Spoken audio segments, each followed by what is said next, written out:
नमस्कारम। ये सिर्फ एक कहानी नहीं, ये आईना है और शायद आप इसमें खुद को देख पाएं। एक बार गौतम बुद्ध अपने शिष्यों के साथ एक गांव में गए। वहां उन्होंने कुछ दिन बिताए, लोगों को ध्यान सिखाया, उन्हें शांति दी। एक सुबह कुछ लोग दौड़ते हुए आए। उन्होंने कहा, भगवान, एक आदमी मर गया है, क्या आप चल के उसकी अंतिम यात्रा में आशीर्वाद देंगे? बुद्धा ने आंखें खोली, मुस्कुराए और बोले, ज़रूर, मुझे उस शरीर तक ले चलो। जब सब लोग उस मानसिक शांति के देवता को ले जा रहे थे, सभी का मन गम में डूबा हुआ था, लेकिन बुद्धा, उनके चेहरे पर तो एक अजीब सी शांति थी। जब वे उस शरीर के पास पहुंचे, बुद्धा ने उसकी तरफ देखा, फिर उसकी पत्नी की तरफ देखा और प्यार से पूछा, तुम कहती हो ये तुम्हारा पति था? उसने रोकर हाँ में सिर हिलाया।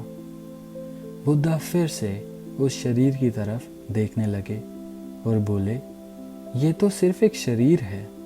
हाथ यही हैं, पैर यही हैं, आंखें भी यही हैं, तो तुम्हारा पति कहाँ गया? लोग एकदम सुन्न हो गए। किसी के पास जवाब नहीं था। बुद्धा फिर बोले, अगर ये तुम्हारा पति था तो ये अब भी यही होना चाहिए, है ना? पर तुम तो रो रहे हो, इसका मतलब जो गया है वो यह शरीर नहीं था।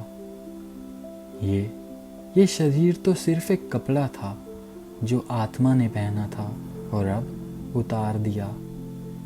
मैं शरीर नहीं हूँ, ये कहना आसान है, लेकिन समझना मुश्किल, क्योंकि हम हर दिन अपने आप को ये शरीर ही तो समझते हैं। जब कोई कहता है, तुम कैसे हो, हम कहते हैं, मेरे पैर में दर्द है, मुझे भूख लगी है, मुझे गुस्सा आ गया। लेकिन अगर आप ध्यान से देखें तो ये सब सिर्फ शरीर और मन की घटनाएं हैं। आप कौन हैं ये नहीं। आप वो नहीं हो जिसे भूख लगती है, आप वो नहीं हो जिसे गुस्सा आता है।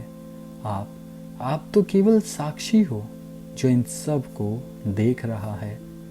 जब आप कहते हो मुझे दर्द हो रहा है, तो खुद से एक प्रश्न पूछो, कौन है ये मुझे?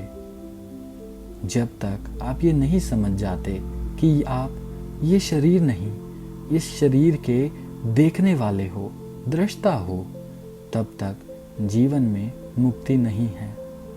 जब तक हम अपने आप को सिर्फ ये तन समझते हैं, तब तक दर्द भी होगा, डर भी होगा और मृत्यु का भय भी। लेकिन जिस दिन तुमने अपने आप से ये कह दिया, मैं शरीर नहीं हूँ, उस दिन तुम मरने से पहले मर जाओगे और फिर कभी नहीं मरोगे।